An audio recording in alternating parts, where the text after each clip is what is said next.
thank you for tuning into Exclusive Release. We welcome you back for episode 2. I am your co-host, Jonathan Tarzantium, and this is my other co-host. I am Salvador Thunder.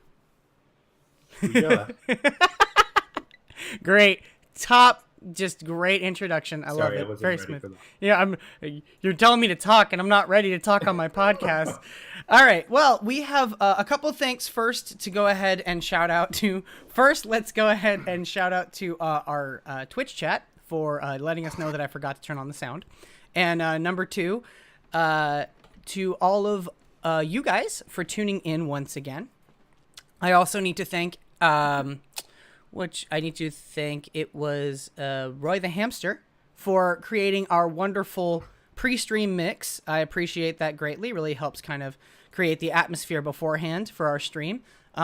His music will be available at a later date as he develops more and really comes into his own. We are hopeful for the best stuff coming forward from here.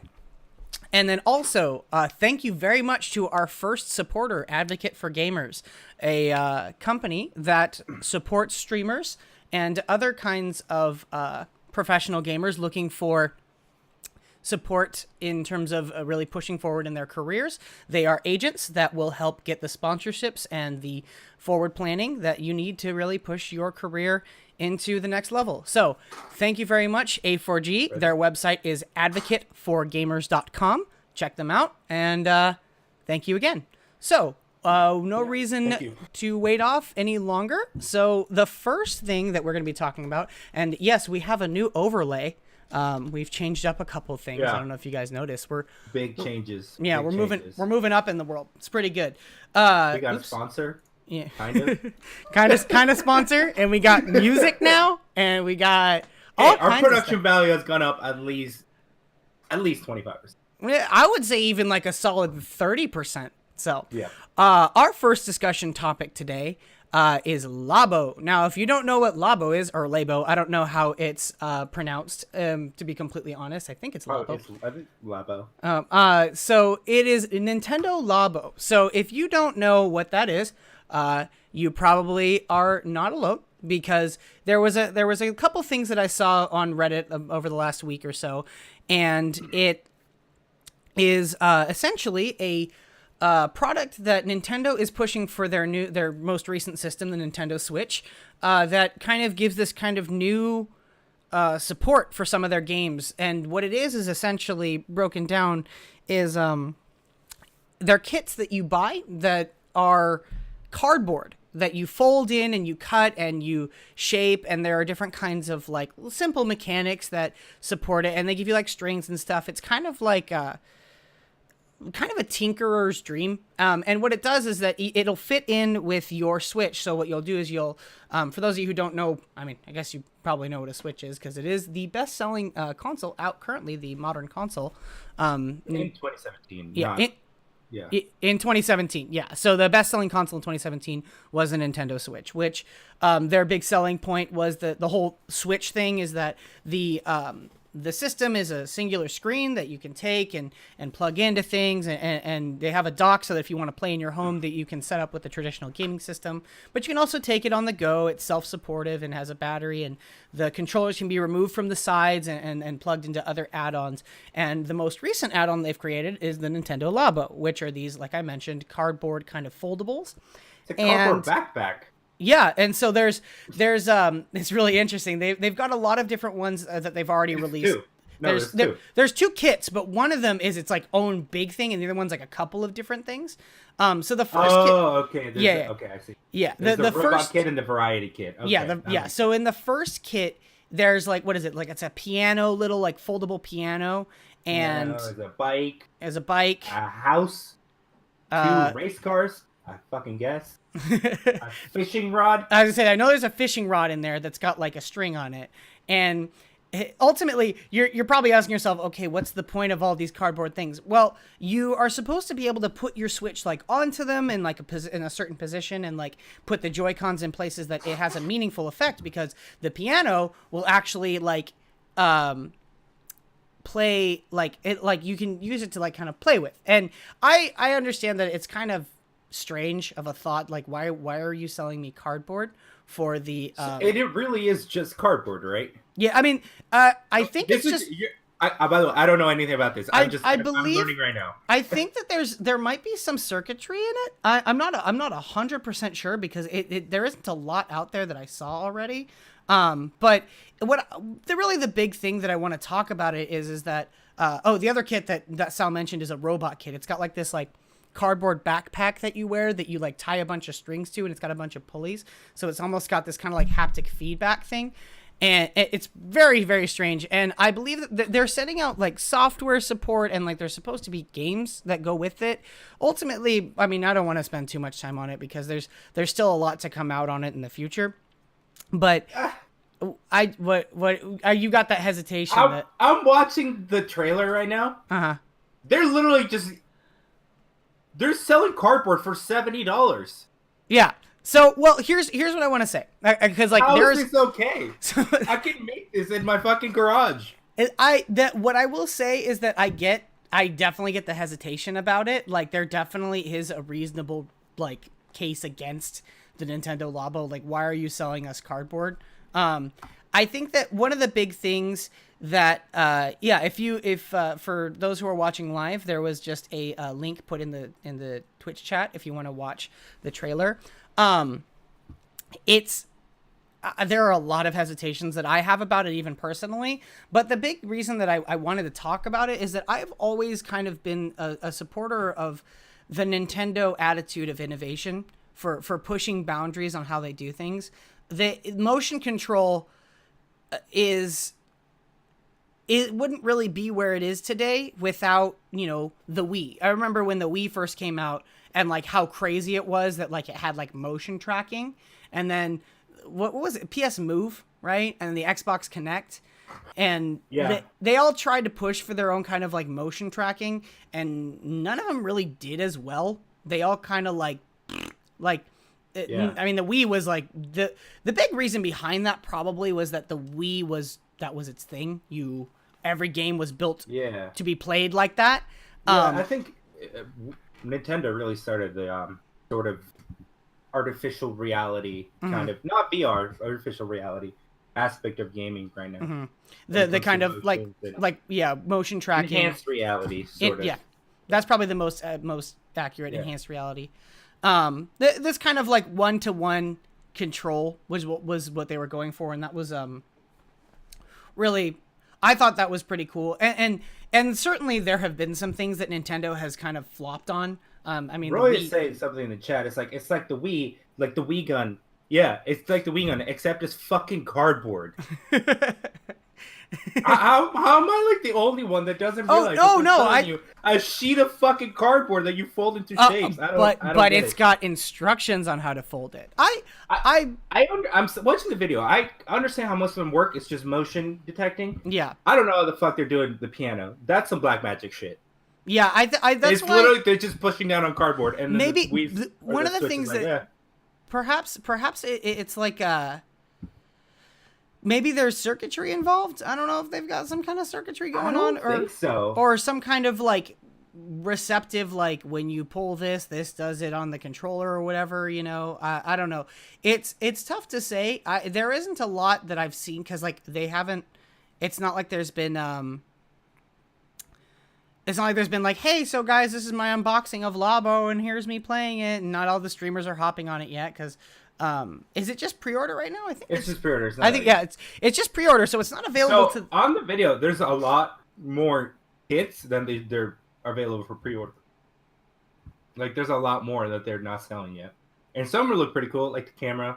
Okay. And there's like a pedal kind of thing for like a racing game, I guess. Yeah. Mario Kart, probably. Yeah, probably. Well, yeah, probably. I was just ultimately my big points about what Labo really functions for as a why I wanted to talk about it is because I love that Nintendo is at least they're not afraid to do like Xbox is going to be like, so what do we do? How do we make money? And they're like, well, we could release another Halo. And then PlayStation's like, what do we do? They're like, we could release another Uncharted. And to be fair, usually they're reasonably good games that most people We're retarded. Why?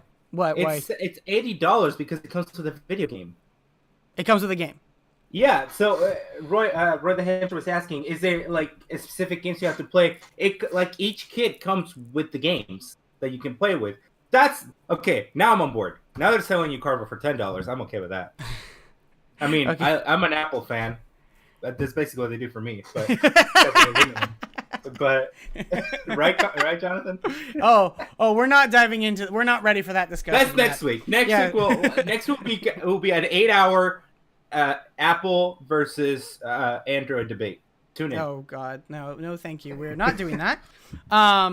If we do that, we're jumping into sandwiches. So, sandwiches are fun. So ultimately, my big point about Labo is that I think that I love that Nintendo is willing to push for new things that aren't necessarily, out in the market yet. They're like, hey, because I love the fact that they're pushing for this concept of like, we've done motion control. Let's make it more about kind of this facsimile or like a approximation. They're pushing more for that, like you mentioned, enhanced reality, because I think it would be kind of cool. The one that caught my eye was that robot one. Looks pretty dope. It's like, I mean, like I would feel like Pacific Rim playing with that. That would be pretty dope. But anyway, yeah, I guess to really know, I would have to see like a demo, but it's not out. Yeah, it's not out. So maybe once it gets released and people start playing with it, we'll revisit the topic, because I think it's. Go ahead. So the robot one, you put one of the controllers. So there's two Switch controllers that you can take out of the machine. That's the whole point of it, right? You put on your head, and that, let's say that's the motion of your head. It's kind of like a VR headset, right? And you have to connect the Switch to the TV for this one. Okay. You put one of the other remote on the backpack, and there's like strings, I guess. But I don't know how that input for the strings works. Like, I really have no understanding. I haven't. It's a peculiar thing. I will black just magic say is what it is. Fucking Japanese black magic. Well, okay. Here's the thing: is that the Joy-Cons, right? The controllers. Do they send? Yeah, he's showing food for those of you who want to know what Salvador is eating. He is eating. Chad Oreos. is asking for food. I'm eating Oreos. And one of the cool things is that I just think that there's a lot of potential here. I think that it's pushing boundaries. It also could potentially just flop. It's cheap to make, cheap to manufacture, cheap to design. Yeah. Probably like the Oculus or the what's the other one? What's the Vive? They cost millions, if not billions, of dollars to design. Yeah. And implement. This is cardboard. Yeah. You could probably, what's even really, really cool about that as a concept is that maybe down the line, you'll get people sharing their own mods like, hey, this is my Labo kind of design for, this is my Labo for, hey, if you want to play Breath of the Wild and, I don't know, hold a sword and shield, I don't know, whatever. No, Roy the Hamster. It's literally cardboard. It's not 3D printed. It's literally like it's cardboard, and it's like they've like laser. They've kind of etched it. I think it's probably gonna be like a CDC machine and just cut laser cuts probably.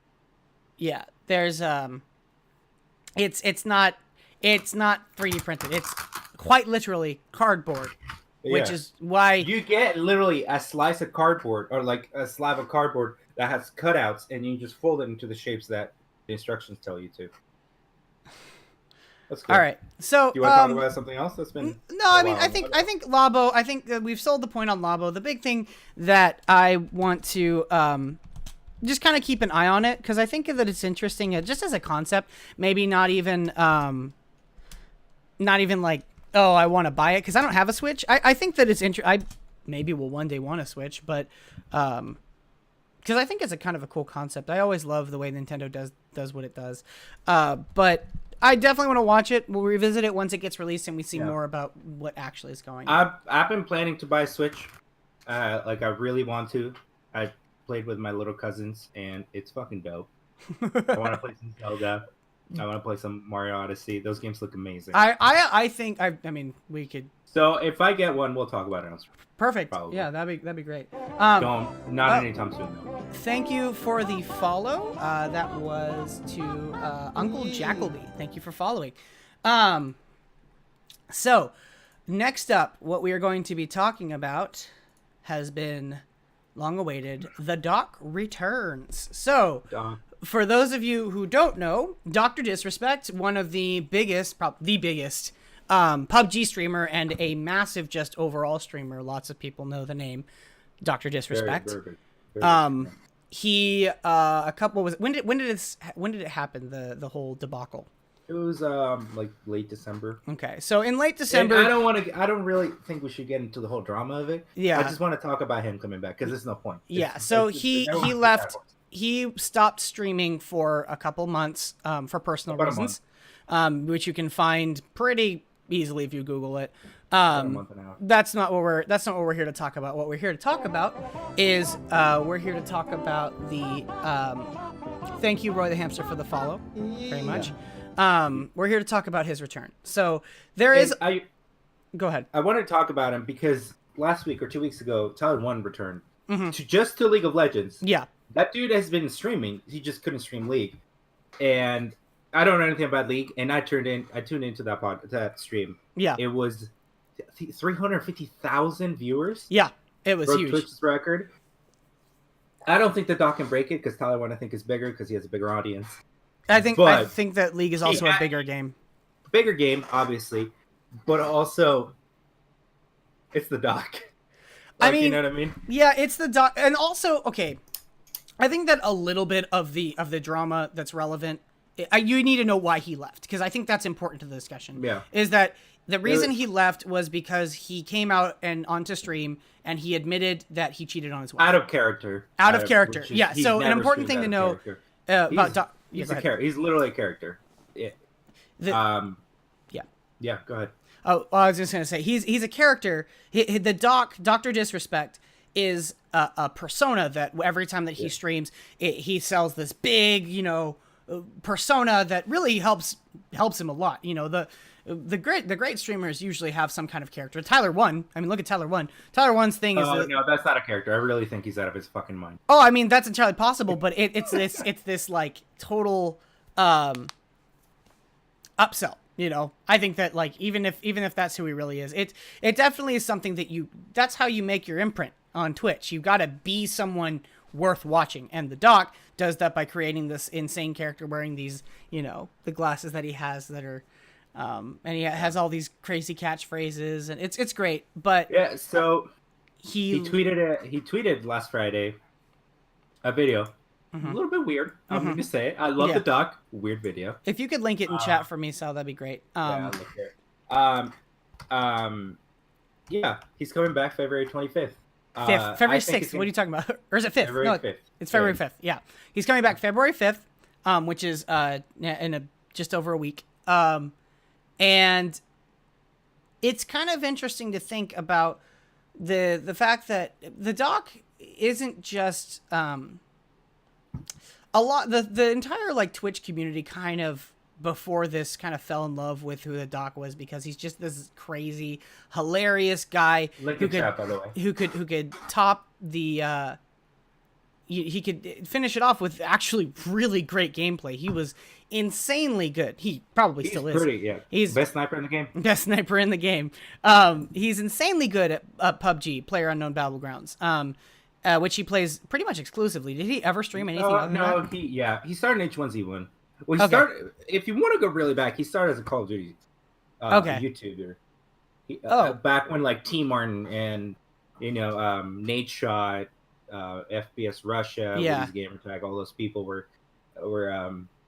like big COD streamers, and then he moved on to H1Z1. He disappeared for a couple of years. He worked at Triarch, Activision. Really? He was a map designer and a community manager. So this guy knows he's worked in the game industry. He knows his games.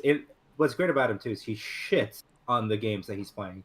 He's not afraid to pull back, even if it's a sponsor stream. He'll shit on the game. Because it's the persona. and that's why he's so big. It's the persona is really what sells him. And what's interesting is that when he came out on this video that he live streamed and is probably available on YouTube and all over the place, he basically admits that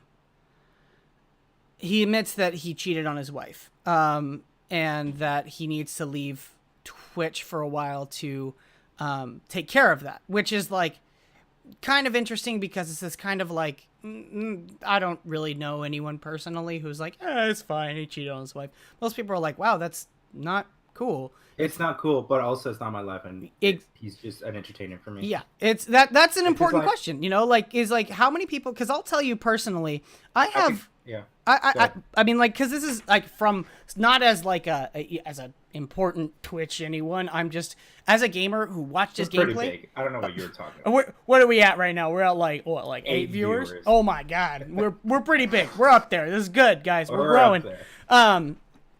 Just as a gamer and as someone like, just as a person, really, I was disappointed because I had seen a lot of him using his large viewership for good, really pushing for like positive self-image, and we're number 18 on talk shows. Oh baby, number 18, top 20, baby, we're doing it. Hey, welcome, B guy, welcome again. Listen, if Geek and what is it? Who's the D&D Geek and Sundry? Geek and Sundry, but they're if they weren't on right now, Role. Critical Role. If they weren't on right now, we'd have 10,000 viewers. Probably. I mean. Anyway, Brian Lakers fan. So the big deal is that, I mean, just personally speaking, I have an issue with that because like it's like this weird cognitive dissonance where like I've seen this guy be really, really just funny and cool and really supportive of his audience. And on the other side, he does something that like I personally, I mean, like I'm sure lots of people have an issue with, but I am like, that is just an awful thing to do, you know? And I'm curious as to see when he returns, whether, because like the story with Tyler 1 was that he was banned from League for being a toxic player, and he didn't stop streaming, but he stopped streaming League. He did a lot of cooking streams. Yeah, he did a lot of cooking streams of grilling and just kind of being a silly character, cosplay stuff and like fake casting. Honestly, really funny. But eventually, Riot Games, the owner of League of Legends, the company that runs it, unbans him from streaming Twitch, and they say that he can stream again. And it's this big coming back, and he's like, oh my gosh, that's dope. And he comes back because he's quote unquote reformed, right? That's his whole thing. His whole, I'm reformed. I'm not like that anymore. And he still has his little outbursts. Yeah, he does. I've seen, and he's like, he freaks out, and then he's like, no, I'm reformed, guys. He's funny. Yeah, ultimately, Tyler 1 is funny, and he got a huge viewership because he returned. 350,000. Right? He broke the Twitch record. Yeah. I don't think the dog can break it. I don't think he will. I think he can. But I don't think he will. Well, the question, here's what I'm really curious about. What is the Twitch community going to be like once he comes back? Because, they're going to be the trolls who are like, like spamming chat with like... Oh, he did change the name of his community. It's no longer the Slick Daddy Club. What is it? It's the Champions Club. The Champions Club. Because Slick Daddy is like, you can't really use that after what he did. You know what I mean? Yeah. Yeah. Anyway... I just think it's interesting because like it brings up this question that the doc, as an entertainer, as an online persona, right? What relevance does his personal life have on his professional life? Because obviously with this kind of viewership, I don't think for him, especially because he's a character, I don't think it's going to affect him. I really don't think it's going to matter. People don't care. Look at our president. You know what I mean? I mean, not to the president thing. I get what you're saying, that people don't that they don't care. I think in today's society, I think they care, but they're something to watch. They want to be entertained. That's true. The show must go on. I mean, he's probably one of the best entertainers out there. He's a great entertainer. The question, so you don't think it's going to affect his numbers very much? Yeah. Neither way. Do you think the return will have seen an initial spike?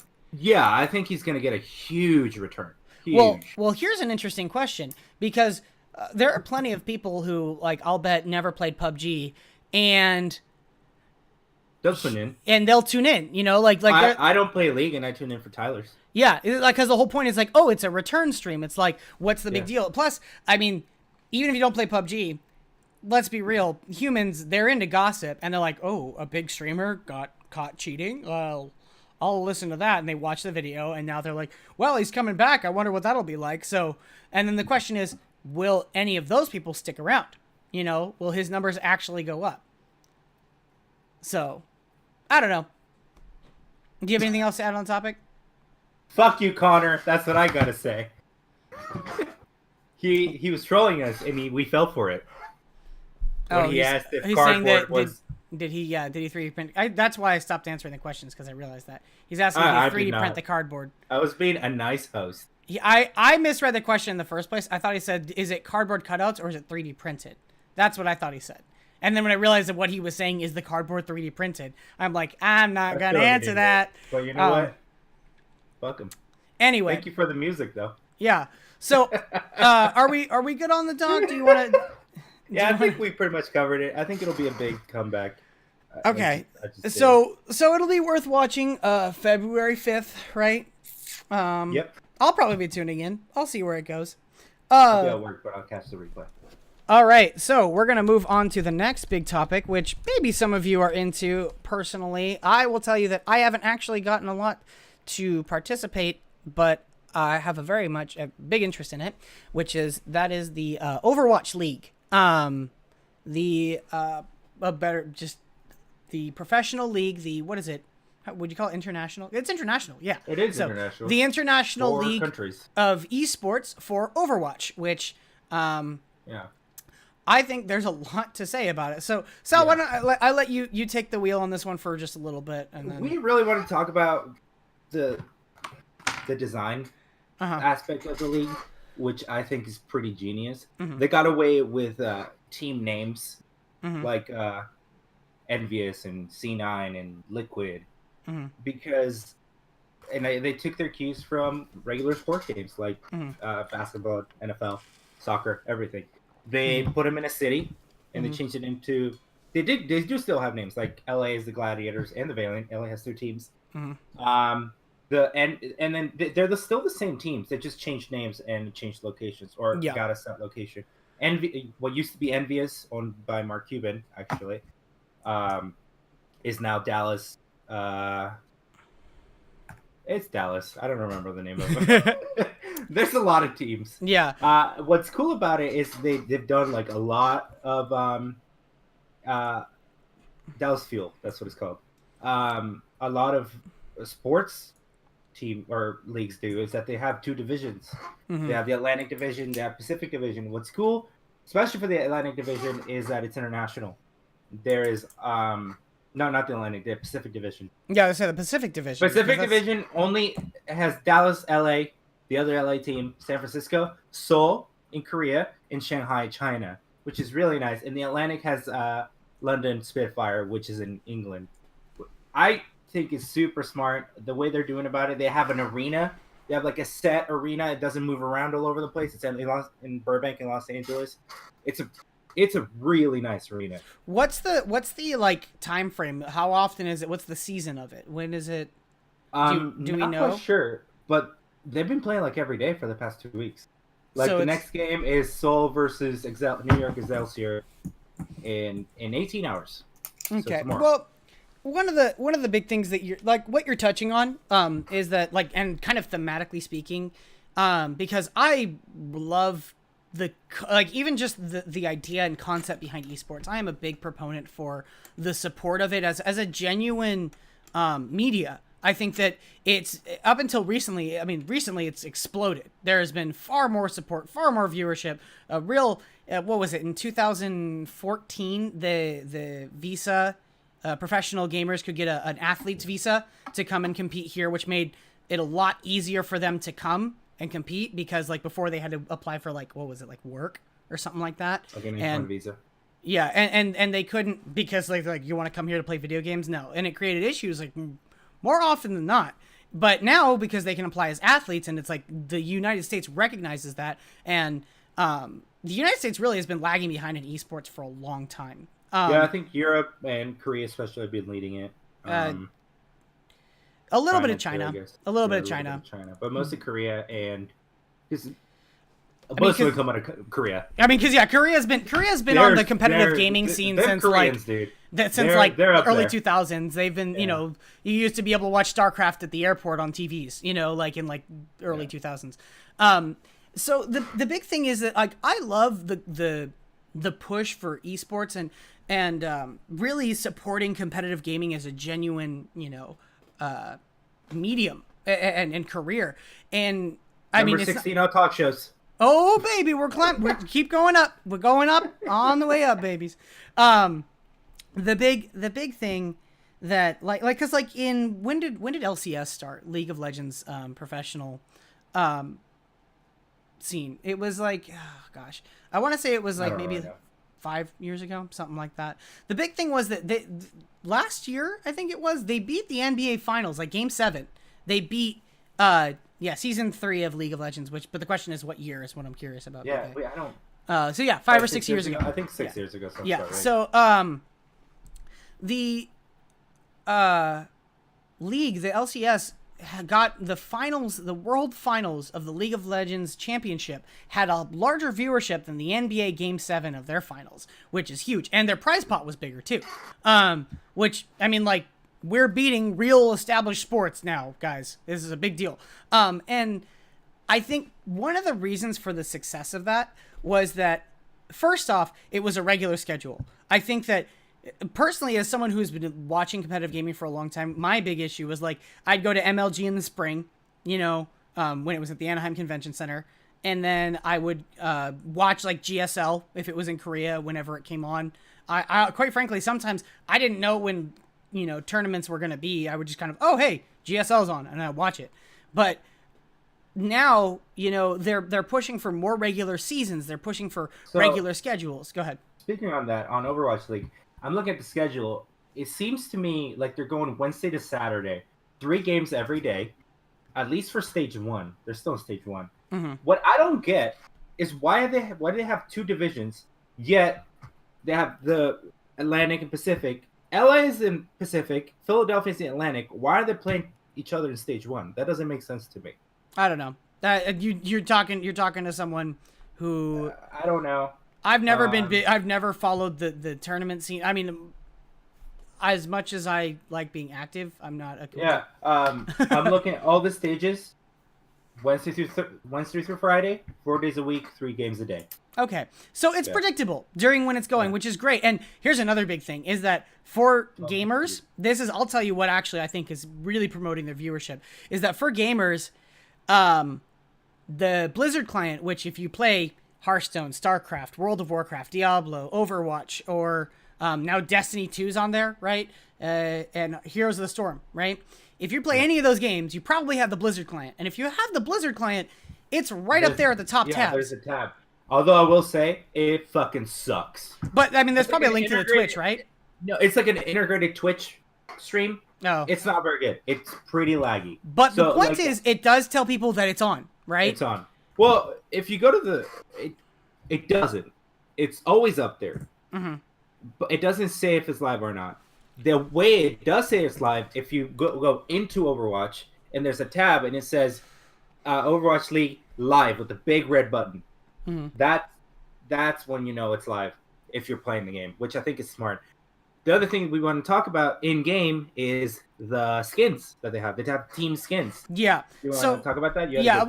Because before we talk specifically about that, I just want to kind of touch back on the whole point, being that what I think Overwatch League is doing really right is that a lot of early competitive gaming scenes were like, we're competitive gaming, we're not sports, we're not going to try and do it like sports. And then League comes in and they're like, we're going to do it exactly like sports. We're going to have fantasy leagues, we're going to have exact schedules, we're going to have teams that you get to know, we're going to have rosters. Yeah, League of Legends, right? Overwatch, yeah, sorry, I should probably clarify that. League of Legends in LCS did that. Yeah. Overwatch League now is promoting a lot of different ways. They're doing the regular model, they're doing the arenas, right? They're doing city teams that you can recognize, and that helps. No, but they're really taking it. I think they're doing a better job at taking right out of the mainstream sports book. Like Yeah. they're doing exactly what the NBA does, exactly What NFL what does. the NFL does. Mm-hmm. You had a good point about the skins that Yeah. they're like jerseys. It's like Yeah. me buying a skin that costs $5 that goes directly to Blizzard and supports the team. It's the same as me going and buying a Chargers jersey. You know, well, so what you know, so for those of you who don't know, for Overwatch, your champions, when you play a character, you get to pick your skin, right? And right now for Overwatch League, they have team skins that, well, number one, the teams are using in game. Okay, so like if you are watching your favorite player and they're playing Diva, they have their team skin. And you can go into Overwatch and buy that exact same skin. It's the same model, just their color scheme, their team's color scheme. And what I think was a brilliant move, very minor, a brilliant move though nonetheless, was that they gave every single player who owns Overwatch 100 points, which is good for one skin. One jersey, one character, one team. But that gives each player a reason to invest in any given team for whatever reason. You know, for me personally, I haven't followed the Overwatch competitive scene, so I don't know any of the players. I mean, like, I know the name Seagull, you know, like, because everyone knows Seagull if you know anything about competitive Overwatch, but like, I don't know any of the players who are on these teams right now, so I would probably just go. They're literally the only one I know is like IDDQ, because he's like one of the best hit-saving players in the world. Anyway. I don't know, but like I'm like, if I know, I gotta support my boys, LA, dude. Gotta support LA, you know. So we like, have two teams here. I have two teams, so that's tough. So I gotta go between. I just doxed this, by the way. I'm sorry. Wait, what? I'm joking. Oh, okay. They let me pick a team and support it, which gives me a reason to like, well, you know, maybe I should go check out that team, go see which teams are playing, and see what I think, you know, and because more than once games have like kind of one of the things like the best approximation I thought of was like in League when they had the LCS, you can buy like icons for your profile that like are your team or whatever, or sometimes they have skins for the champions, but if you wanted to buy those, you had to buy Riot points, and they didn't give you them. And I was like, I don't really feel like spending money to get a token for my profile. Nah. Whereas this one shows up in game. You get for free the first one, and it is kind of meaningful. Like Sal mentioned when we were discussing this earlier, I mentioned it's a lot like a jersey, you know? It's like, you know, you're repping your team, you're repping your boys, you know? I'm gonna rock Valiant's colors, dude. Of course there's always you buy jerseys too. I'm pretty sure. Like real jerseys? Like real jerseys. Is it on the Blizzard store? I think it's on the yeah, it's on the Blizzard store. Mm-hmm. So yeah, you can buy the jerseys, hats, everything. Yeah, this is amazing. They're literally they're doing this perfectly, and their numbers are showing it. They're killing the numbers. They have an average on Twitch of 100,000 viewers. One of the things that I wanted to throw in about competitive gaming, about esports, that I think Overwatch was perfect as the target to like push for, because Blizzard's been pushing professional gaming on their games for a while. They tried to do it for StarCraft for a while, and that was going pretty well while StarCraft was big. StarCraft's still a good game, it's still big, but nowhere near the numbers that like League pulls. Overwatch was the perfect choice, because if you get somebody, I've watched professional League games as someone who, when I used to avidly play, I used to love watching the play, because I would be like, holy crap, oh my gosh, this is amazing, this is the best plays, and I want to go and do those plays, right? But I have watched them with people who didn't really play the game. Like my like, what was it, like my 17th birthday, I had the World Championship was going on at the same time, and I remember that. Yeah, you remember? We saw B guy on the screen. Oh yeah, in the chat. We saw him in there. It was like, and I watched with my friends, and I invited a bunch of my friends. Most of them were League players. Some of them were not. Right. And so some of them who weren't would try and watch and be like, I don't know what's happening. I will say I went because it was your birthday, and also because your mom makes really good food. Yeah, that is true. I don't give a shit about League. But anyway, the point being, League is really hard to watch if you don't know the game at all. You get lost like that, you know? And I'm sure you can attest to that, Sal. Overwatch, it certainly helps because each hero has their abilities that, like, you'll probably miss some of it, but there's something that is conducive about a first-person shooter. You know when a guy is getting shot, and you know when they die. And you're like, yeah, that guy died. You know, like, he just fell off the map. He's dead. You know, it's really very self-explanatory and much easier to watch, if you ask me. That has always been the big barrier to entry. I heard someone talk about it once, about, like, watching sports, because the big things are overlays and like, just the game in general. For example, poker, right? I'm not a huge poker fan. I know how to play, but I've watched a couple tournaments simply because their overlays and their layouts are really good. They let you know what are the odds. They know what each player has. You know, they let you know what they're looking for. Like, some overlays are really, really good. League kind of lacked that for a while, especially early on. Their overlay was kind of bad. You had to know what you're looking for. You really had to know how the game worked to be like, oh yeah, they've got more gold and this guy's got this item. He's further along. He's 4 items in out of 6, you know, blah, blah, blah. It's like, oh, he's fed. He's got 612, you know, whatever. Like, he's 400 farm at 20 minutes. You know, Sal's over here. I don't know what you're saying. But as a player, I was like, anyone who knows League, most of that, what I just said made sense. Of course, I was muttering for the most part. But no, Roy the Hamster just put in chat if this is a purity ring. It is just a ring. It is just a cosmetic ring. I'm just wearing it for fun and because I think it looks good. Anyway, all that to say, Overwatch is a first-person shooter. And for the most part, most of the characters are pretty simple to understand. You know, even the abilities. For the most part, I think every hero you understand the general concept. But if you're watching, say, D.Va, you can tell that she can shoot if you just don't even know anything about video games. You can tell she's shooting, trying to kill someone. But if she puts her defense matrix up, and for like someone that doesn't know the game, even if someone that plays video games that doesn't play Overwatch, they're not gonna know what that does. Yeah. But like, for example, probably the easiest one to watch, Soldier 76, whose abilities are run, shoot a different kind of bullet, and then heal. Yeah, now it's run, shoot, missile, heal. That's it. He's easy to watch, and you know when he does something. You know, like, it's really obvious. And one of the big things I will say is that the visuals of Overwatch are also super conducive to being easy to watch, because it's important, even from a gameplay standpoint, that you know what's going on screen. Because what was different with League is that as a top-down view, there's a lot to be watching at all times. In a first-person view, you need to be able to be, like, picking up cues pretty quickly. Audio cues are important, but so are visual ones. For example, best example I can think of, D.Va ult, right? So D.Va's ult is that she jumps out of her mech, and most of the time, she can also, like, have the thrusters on, so it'll go forward. And it starts glowing and, like, shooting off beams of light, and if you are too close to it and not undercover, then you will die, like, for sure.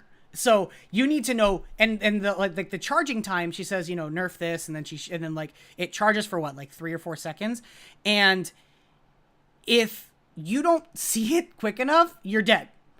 And it's really, why are you turning up your Zoom? It's what the people want. Okay. Anyway. I think that the visuals of Overwatch are super conducive to being a spectator sport as well, because you don't need to have a huge understanding of the game to know what's going on for the most part. Yeah, you might miss some of the nuances. You probably, if you've never seen the game before, you'll be like, I don't know exactly what just happened there, but I saw that guy kill all the other guys. You know, you'll be like, why are there giant dragons across the screen? You know, but you know something happened. You know something happened. So, and you start to figure it out pretty quickly. It's really not that hard to get. I will say that League, some of the skills as someone who just recently has played a couple of games of League again after like a 2-year hiatus, you know, I haven't played a game of League in forever. There are champions that I'm like, oh, so what does this guy do? And then, like, I will be playing the game and they'll be doing it to me on the game, and I'll be like, well, and that's not even just watching, you know, and that's even with a pre-existing understanding of how the game works, you know. Overwatch is conducive to being a perfect spectator esport. I think that it has a lot of really good opportunity to push competitive gaming into the future of really, you know, like a frontline media. Yeah, I think, and we talked about this earlier this week, that the biggest problem that esports has is that we kind of did talk about it, that I can turn into basketball or football, and I'm not a sports guy, and I have a pretty good idea what's going on. Yeah. I have a pretty good idea. The difference is that in games, the audience is limited to the audience of the game itself. I don't know if that makes sense. So the Overwatch League's audience is people that play Overwatch. Oh, I'm struggling to talk today. Play Overwatch. Do you know what I mean? Mm-hmm. So like someone that plays Call of Duty on an Xbox is not going to tune into the Overwatch League. Like I play Overwatch a lot, and I'm still not tuning into every game. I don't know if that makes sense. Yeah. So I get that. I'll still watch the Super Bowl. Yeah. You know what I mean? I'll still watch a basketball game. I'll still watch it. Nah, not baseball. Baseball's boring. You'll watch maybe a part of the World Series. I'll watch the last game of the World Series. Yeah. Or something like that. I don't know. But I don't know if that makes sense. They're very No, limited. it does. It does. It's not universal. And Yeah. I think that's something that's almost impossible to ever come with video games themselves. Currently. With the current unless social... video games become a super mainstream part of culture. They're pretty mainstream now. They're going to get there. They're not basketball or NFL mainstream. If it's a game 7, you know it's the last fucking game. That's what he's saying. So he's saying that you can't know it's the last game of the World Series unless it's game 7. So, so I mean, but like, yeah, whatever. Anyway, point being, I get what you're saying. I think that's important to know, like to get into, is that like there might be some, like, I know that I've been telling some of my friends to watch this podcast, even knowing that some of them don't play the games that I do. And you know, they come for a personality. I mean, that's kind of what I'm relying on. I gotta have a big personality. Anyway, I think that it kind of is hard for the non-gaming audience to follow some games, especially like League of Legends. The only thing that saves League as a competitive gaming, you know, scene is the massive player base that it has. Just, you know, doesn't matter if it's only League of Legends players. That's like League of Legends. League of I'm Legends. making fun of you now. Yeah, oh, you're gonna make fun of how I talk. You're gonna make fun of how I talk. Okay, so, perfect. I just decided which team I'm gonna root for in Overwatch. I looked at the rankings and I'm like, LA. I'll go for one of the LA teams. Valiant's higher than LA. They're number 5. I'll go for Valiant, you mean? You know what? Take a take. So you're gonna go with Valiant. Yeah. Have you bought your skin already? Good point. I bought a Florida skin because it looks like the heroes work at McDonald's. Yeah, that's pretty good. They look like what's it called? What's Ronald the Clown? Ronald McDonald. Ronald You're McDonald. like, he works at McDonald's. Ronald the Clown. What would his name be? I don't. So, Captain Cairo. Valiant's the LA team. One of the LA teams. Captain Cairo just kind of brought up something that Valiant is at UCI all the time promoting, right? That's pretty far from LA. An hour away from an hour and a half. Yeah. You know, I think one of the really interesting things that brings up is that, like, let's be real, target audience, us, right? We're like, you know, young adults with a reasonable income, you know, middle class, and wow, assumptions. Yeah, we're not poor. Okay, whatever. Okay. The point being, you know, yeah, why like, would they? Yeah, That's where they're gonna have to, you know, they're obviously gonna make the most success. The question is like, at what point do they start pushing for a broader audience? Because, like, I'll tell you, that, like, ESPN has their esports tab, which probably is only visited by you know, gamers. So, but like, I've talked to people who aren't into video games, adults and people our age, and, you know, who aren't into this scene at all, and I've talked to them about esports, and a lot of, you know, especially like older people are intrigued because they're like, this really gets the viewerships that it does, and I'm like, yeah, you know, it really does. People want to watch it, you know. It's like that old joke, like, there's like a comic, that's been circulated around the internet like a million times, of like a guy sitting in front of his computer eating popcorn, watching someone play, like stream something, and some dude walks up and is like, "Are you watching someone else play video games?" And he's like, "Yeah, it's fun. I think he's funny." And he's like, "You're so weird. What a waste of time." And the guy goes in the other room and he sits down with a popcorn and watches football. You know, or you know who's a great example of this? Terry Crews, right? Terry Crews. Yeah, Terry Crews. There's a whole story is that Terry Crews has done some work with Overwatch, I think. I mean, he visited Blizzard. I think he's doing something with the Overwatch too. I'm not. Don't quote me on that. I'm probably. I thought that was just rumors, you know. Right. But yeah, Terry Crews, big like movie star, TV show star, right? Yes, he's been in movies, so it's fair to say he's a movie star. Terry Crews, definitely a movie star. Yeah, a big star. And there's a story because like he kind of went on Twitter and like online and was like building a PC and needed help in like the subreddit PC Master Race. You know, he was like, people were like stoked because he kept. Jace 2 Cent built him a PC. Did they? Jace 2 Cent, yeah. Okay, so he was getting into it, and the point was being that.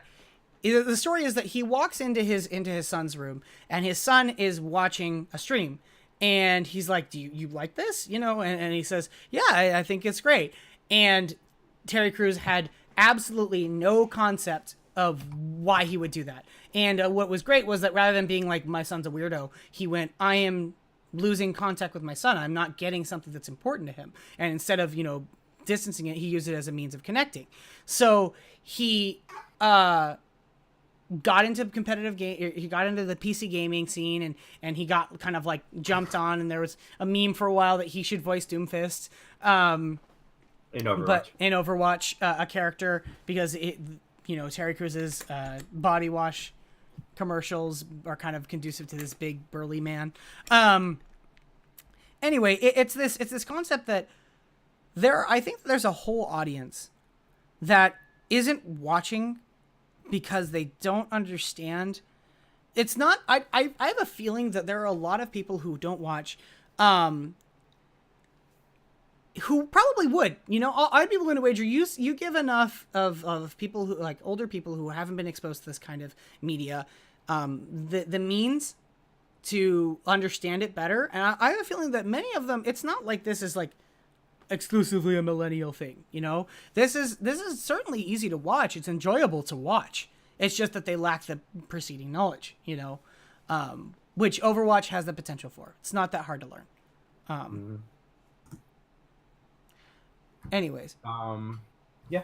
Anything else you want to talk about? Overwatch I think I've covered a lot for Overwatch League. You want to switch gears? I will switch gears to we're going to start our new section. So I want to introduce you guys to our new, I'm going to make sure I type this in right. Segue. So our new portion of our show, Game Club, which is like book club, but game.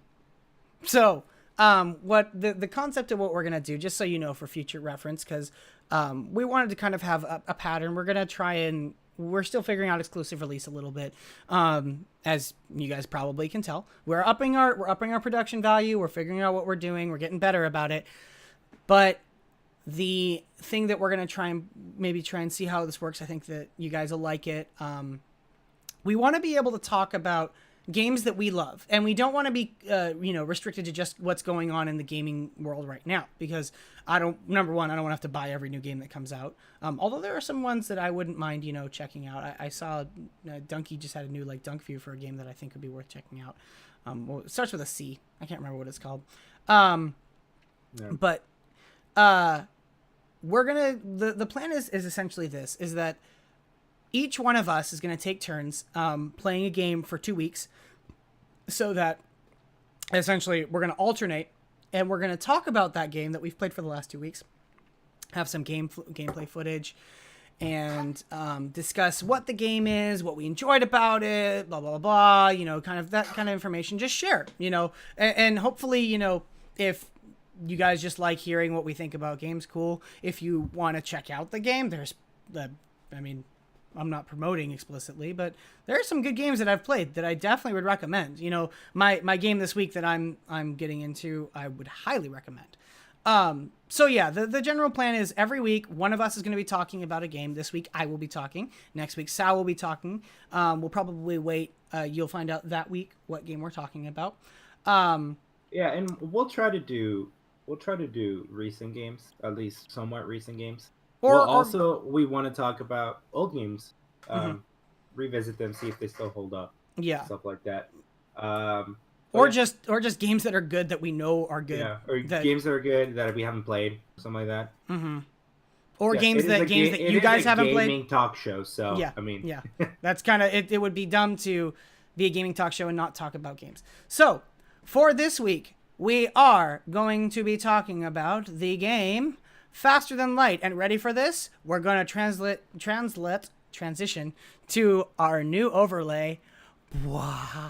This one is what we'll be watching the gameplay on. So I'm going to go ahead and throw up some gameplay that I pulled up this last week. The game I'll be talking about is Faster Than Light. So shortened to FTL. So yeah, it's going up in just a second. So FTL is I'm going to summarize it in 3 words: Space Oregon Trail. Okay, if that piques your interest, you'll probably that was one of the ships that I named. Obviously, Oregon Trail. It's not Oregon Trail if you don't name something stupid, right? So FTL is a game in which you are in charge of a ship that. Oh, is there sound on the gameplay? Yeah. My bad. I didn't realize that was on. Sorry. Okay, so actually quite frankly though, like, I know the sounds we're focusing on the talking, but I actually will say big props to FTL on their soundtrack. Their soundtrack is phenomenal. Really good, really well mixed. Not as good as Roy the Hamsters though. Yeah, Roy the Hamster probably best mix around. But yeah, anyway, dude, he's gonna go pro. He's gonna be headlining Coachella next year. You'll see. So here you can see that I just started the game, so I actually think I named my characters, Sal, Jonathan, and Garbaggio, because I couldn't come up with a third name that was really relevant to exclusive release. So what you're tasked with is that you're a ship. There are a couple, I kind of flipped through it there earlier there. That first off, you start with this ship. This is the Kestrel. It's the ship that you start with. It's the basic. It starts with lasers and missiles. And your job is to explore through the sectors, upgrade your ship, upgrade your systems like I'm showing off right here. You can see there's a shield, the engines, the med bay, and your ship has a layout that, like, every ship is unique. You can unlock different ships, and you can unlock different layouts for specific ships. So right now I'm playing the Kestrel, which is the very simple standard ship. It's got everything you need. It's pretty straightforward play, and you have humans, which don't have any bonuses but don't have any drawbacks. If you played enough, you'll unlock other ships, like you'll unlock the NG ship, which has actually at the start doesn't have any real weapons except for the ion cannon, which just brings down systems, so you can, like, take down their shields, and then you have drones that'll fly around and shoot their ship. And the big thing that I will say is that here I am encountering another ship, and it's basically a combat encounter. Combat's a big part of the game. You're going to be exploring. You're going to come across a lot of other ships, and the gameplay for the combat's actually really fun. Just to kind of summarize what the whole point of the game is you're starting in the first zone. And you're going to, like, jump through a couple different areas. You get choices on where you want to go. Each one, there's a pirate controlled sector and there's a civilian controlled sector, and you'll get to see that in a minute. But the goal is that you need to survive all the way to the other side of the map, which in itself actually isn't the hardest task, but it can be. More than once I've been in my playthrough, I've died on the way to the end of the map, because at the very end of the map you get a boss fight. And that's the hardest part of the game by far. So as you're playing, you will encounter other ships. You'll be tasked with it's paused right now, as you can see. One of the important things is this: it's not a quick reaction game. It's a strategy game because So it's kind of like an RTS kind of it's thing. it's not a it kind of is timed because like your weapons have to recharge over time, your shields recharge, your oxygen systems will refill your oxygen in your rooms slowly over time. But you can also pause the game at any given time, repeatedly, as many times as you want, and plan out your moves. So, like, if you want to pause and like, say, like, I need my captain to go to the med bay to heal, and I need my, oh, by the way, just so you know, Sal, you're the captain of the ship. I don't know if you noticed that. You're the one in charge of piloting it. I know. So I'm always there. So the you can pause and say, Captain needs to go to medbay, Engie needs to go to shields to make sure that they're still up. I need to make sure that I send this guy to go fix the leak in the hole, and then I need to make sure that I target my missile to their shields, and I need to target my lasers to their weapon system. And you know, all of that, you pause, and then the game goes, and it takes care of things as it can, and it just runs. It actually is very fluid. At first, as you're starting to figure out, it can be kind of awkward, and you might not know like what's going on. Fortunately, as you can see on the right in this gameplay screen, the ship, right, and there are different like little sections that just blew up. But they're little sections, and each one has symbols, as you can see in my own ship. Right in the middle, there's the shield system, and there's like the camera, and that like pause symbol is the door system. There's the med bay for healing. Your weapon systems, your oxygen systems, your engines, all of them are important, and all of them serve functions. When I very first started playing, I was like, why would I ever upgrade my doors?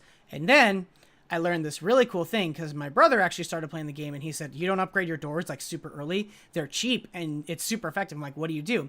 An important thing to know is that when the game is paused, you can actually open and close doors without having people walk to them. So there are points in the game where you will actually be like invaded, like people will teleport onto your ship.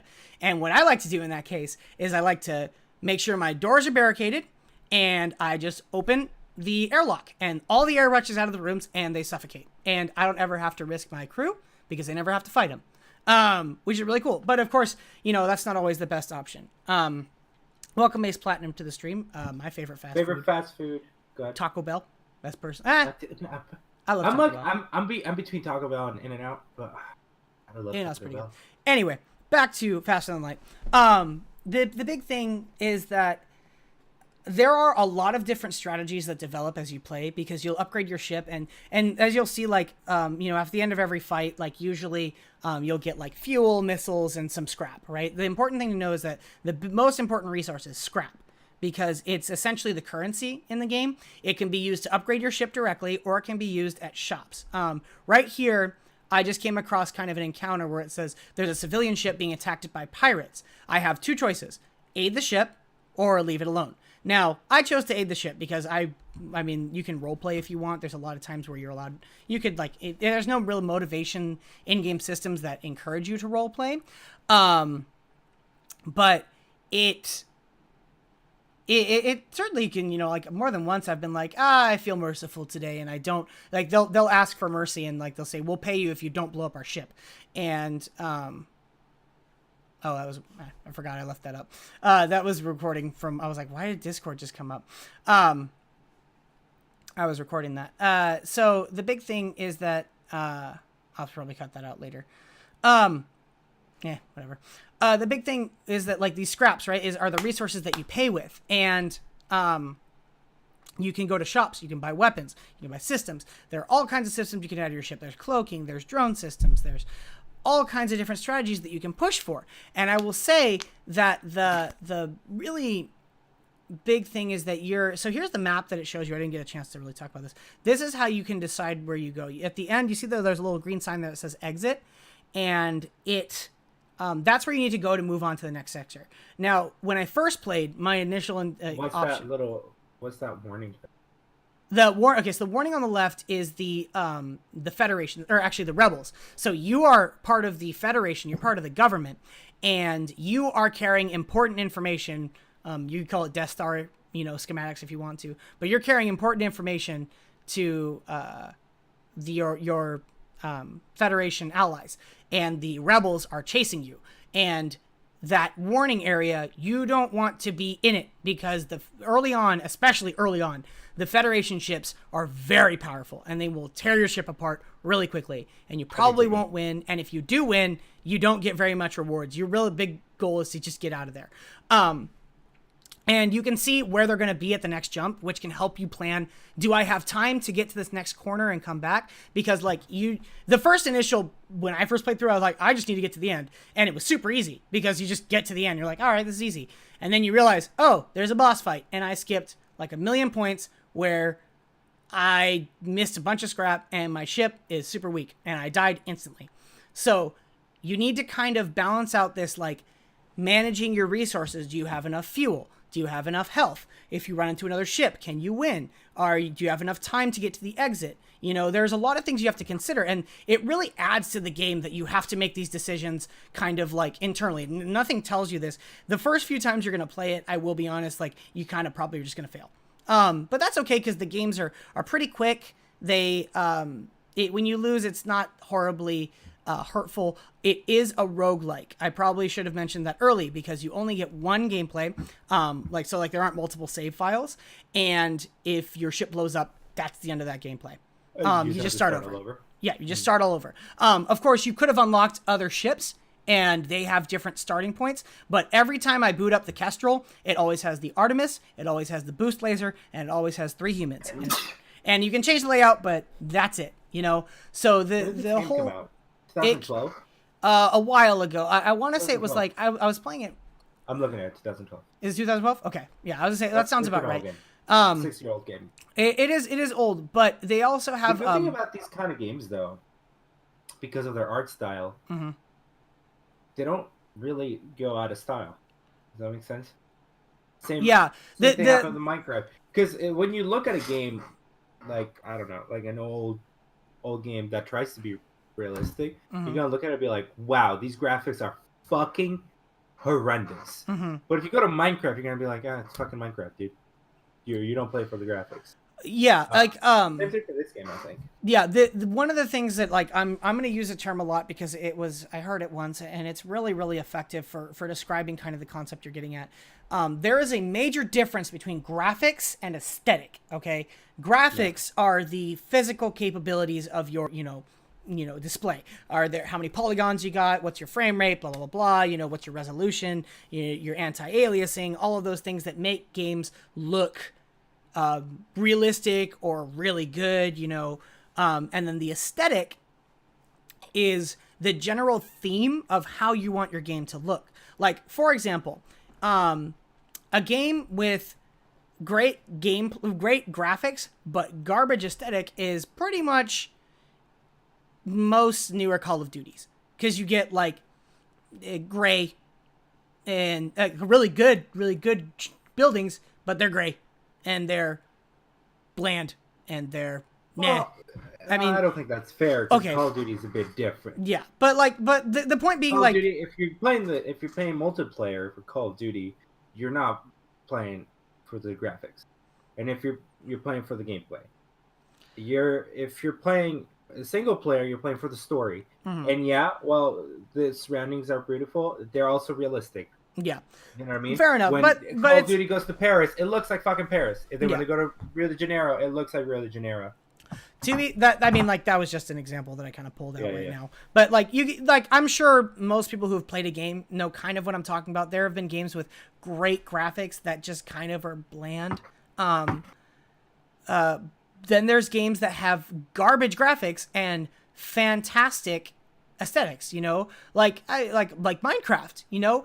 Everything in Minecraft feels like it makes sense. It feels like that's what it should look like. You're not surprised that that's what a cow looks like because it makes sense in Minecraft. This game, well, unless you go you see like an Enderman, you're like, what the fuck is that? First time you see it. Yeah. This game is one of the examples of low graphics, great aesthetic. There's not really a very intensive, there's not a lot, there's practically no real rendering or shaders or whatever. It's simple colors, it's simple sprites, and very simple animations, but everything feels like it makes sense. You know, I don't ever look at something and feel like it looks out of place, which is, I think, is great. If you want to talk about it visually, I actually think that visually speaking, this game is beautiful. Yeah.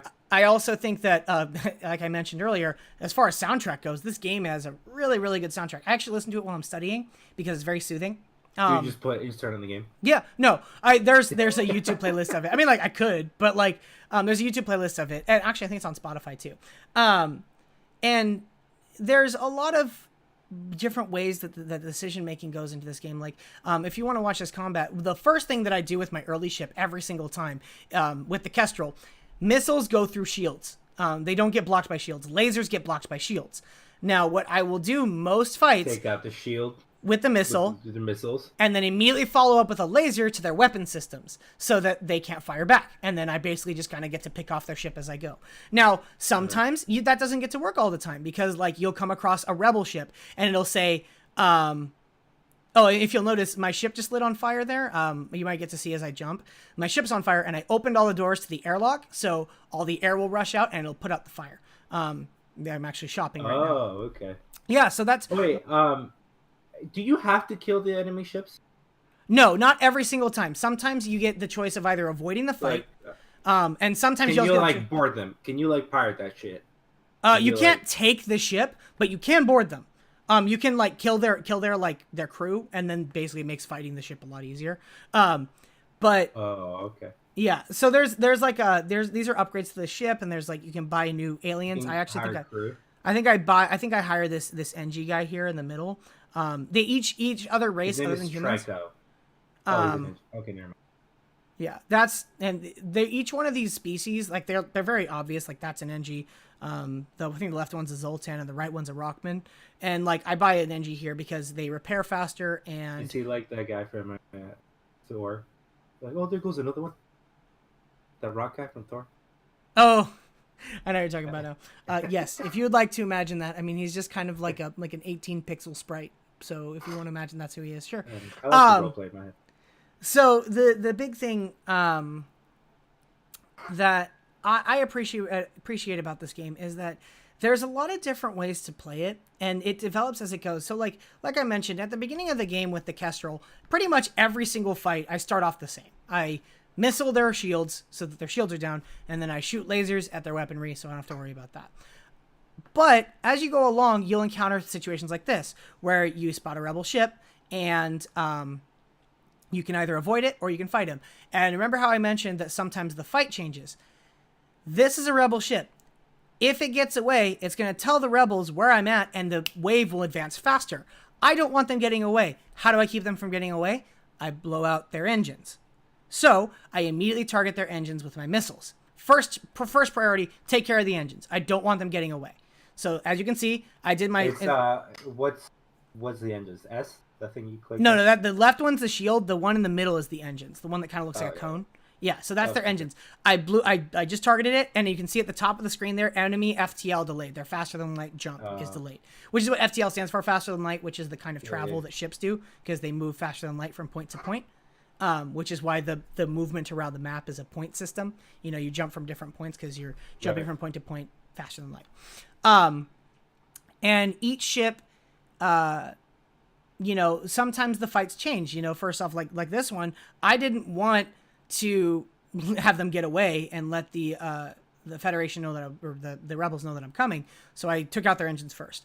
And here's the map I was talking about. You can see I have a choice of different branching paths. I chose the pirate controlled sector. You can kind of plan out your future jumps, and this is how big the game is. So there were like you have to make like 8 points, and each section has like 25 different points you can jump to. Is it random or is it it's procedurally generated. It's completely random. Okay.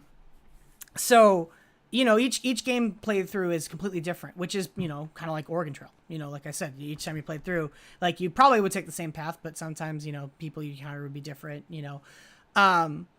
And the gameplay changes each time. You're never playing the same game. Sometimes I have problems with roguelikes where it's like I'm playing the same thing each time. I don't want that, you know, like it's not usually a problem. Most roguelikes are good about being like procedurally generated. But this one always seems to keep it interesting because I got really early on. I don't know if you can see along my bottom of the weapons there. There's a third one, a charge laser, which is actually a really powerful weapon. And I got really early. I don't have the system power, and my weapon system doesn't have enough power to support it. But later on in this gameplay, I don't know if we probably won't watch that far, but I do get enough power for it, and it changes my system. What I'll do first is I will start the fight with the burst laser, and I'll try and get through as much of their shield as I can. I'll actually hold off until the charge laser is fully charged, and then I'll let out a full-on salvo of just lasers and then I'll take out all their system. Super fun. I know, great sound effects. You're very welcome for those. You can, maybe I'll make that like a follow sound effect. That'd be great.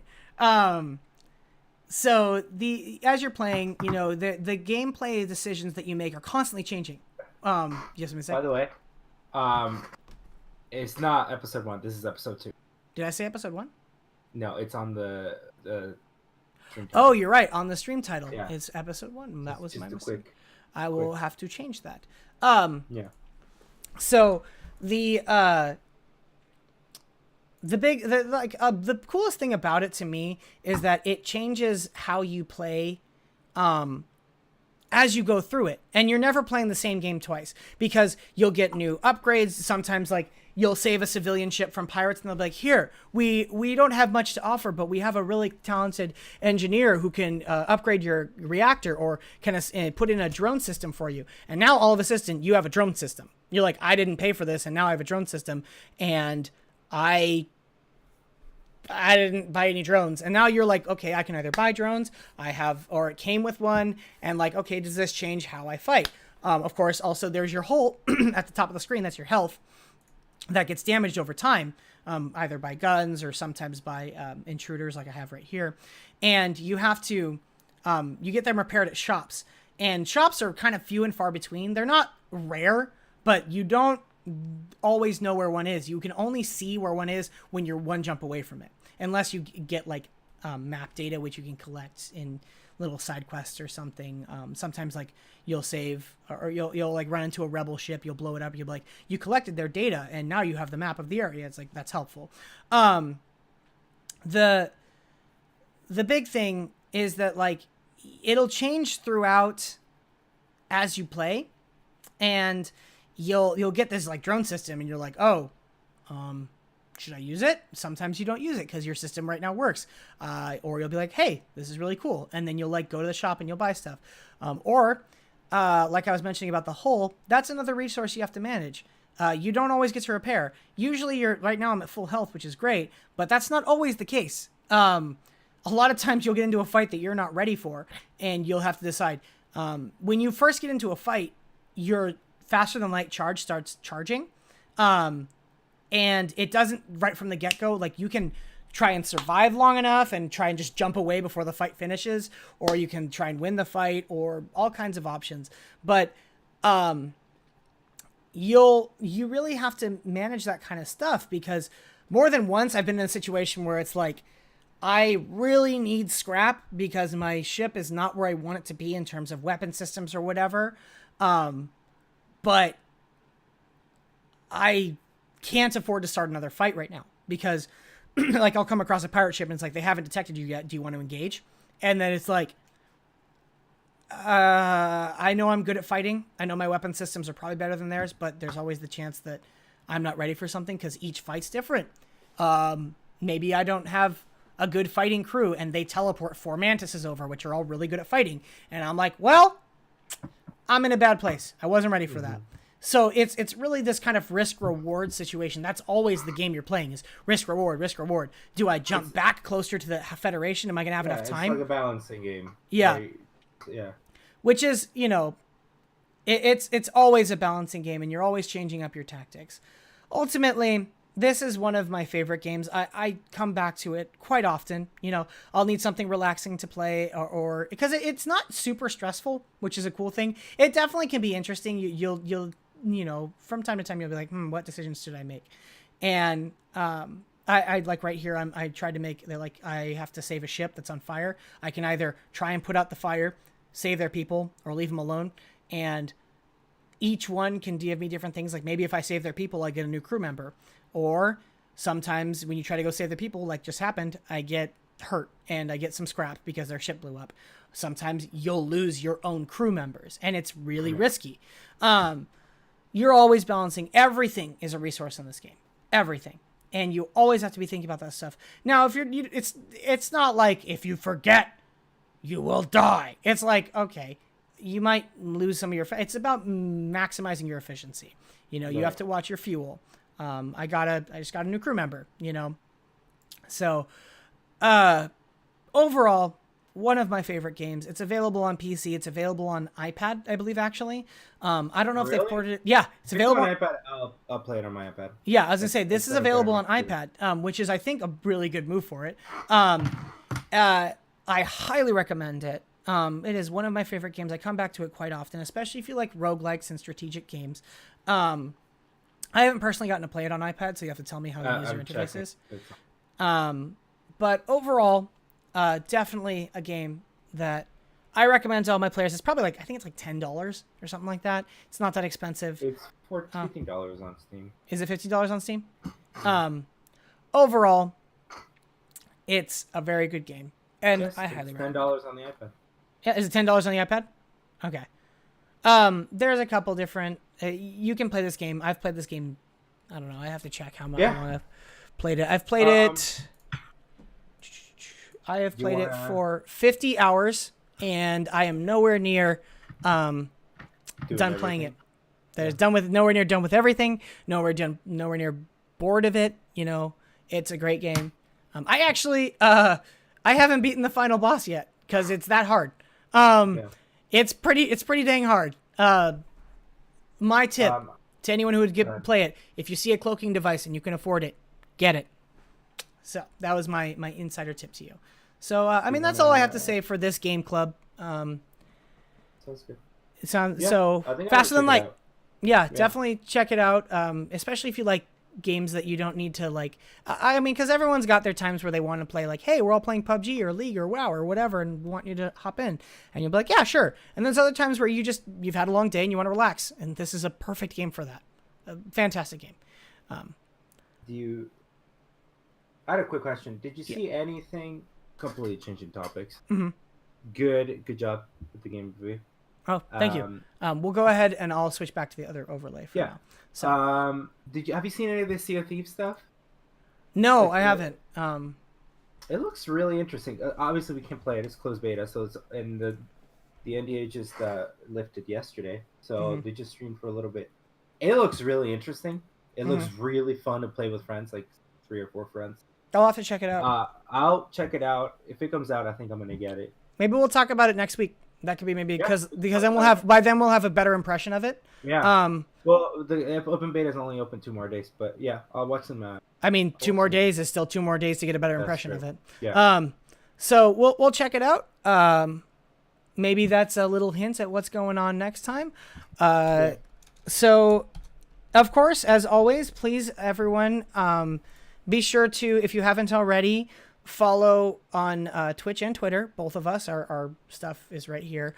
And give us some feedback, please. By all means, give us feedback. What did you like? What don't you like? What do you hope to see more of next time? Would you want what cookies should Sal eat next week? Should he do Chips Ahoy? Should I do? No. No, you don't know the Chips Ahoy. I should have kept Nutter Butters. No, I hate peanut butter. Apparently, I have to look at the camera. Stare right at the camera. Just right at the camera the whole time. You stare. Okay. The reason I'm not looking at the camera, well, Jonathan leads the podcast for the most part. I'm looking at chat, seeing what's going on. So I'm the one that's responding to chat, typing in. That's a lot of times, and it's on this side of my screen, so I have to look that way. That's one of the reasons. I have you right under my webcams, which is probably kind of why it looks a little more natural. Yeah, that's actually probably a good idea. I can move you. Yeah, but that's for next week. Okay. I have been playing the Arbellions. We might talk about that next week. Probably going to talk about that next week, actually. I've already pretty strong impressions of the game, but we'll save it for next week. Other than that, anything else you want to cover? No, just be sure to tune in because, I mean, like, I pretty much we don't have a very big following right now. That was at the first episode to say. In case you obviously didn't notice, We're doing weekly. We mentioned bi-weekly at the end of our last podcast. We're gonna do weekly because it's just better. We have enough content to talk about. There's always new stuff that's being exclusively released. Yeah, I know. Whatever. Anyway, I actually started choking there. yeah, you made that really awkward now. So first now, exclusive release was actually Roy the Hamster's music. That was the first time anyone's ever heard it. yeah. Well, yeah. I mean, he had heard it because he was making it. I had heard it. You had heard it. First time to the general public. Yes, this is the first time it's been released. All 10 of us. All 10 of us. So if we hit top 20 on talk shows, big milestone, guys. Real excited. No, we got to top 10 at one point. We did. Yeah, how exciting! That's really good news. Well, we were competing against Vajira, so that's a bit hard. Yeah, this is pretty tough. Well, if there are any viewers in the I don't think any viewers in here right now aren't our friends. So hello, there friends. was a few that came in and out. There was a couple. There was that Ace Platinum to, like, 50 dude. Viewers, viewers at one point, which is pretty cool. Well, it was great. Thanks for all the support, guys. Well, it was great. Appreciate it. We really appreciate the support. Keep on supporting. Yeah, give us feedback on Twitter. Yeah, please. That's the biggest thing is feedback. If you liked the game club, in there. If you like the game club, let us know. Probably gonna keep doing it. We'll see. Give you better impressions of it. Until next Thursday, I think we're all good. One more thanks to both Roy the Hamster and A4G for helping us out with podcast, and Lamau X. He helped us out with a lot of the settings to make sure the stream is a higher quality. Check him out too. Yeah, definitely check out Lamau X. Streaming soon. And thank you again, guys. Any last words, Sal, before I kill you? Yeah, thank you. Yeah, you're a couple miles away. All right, guys. All right. Peace out. Good night.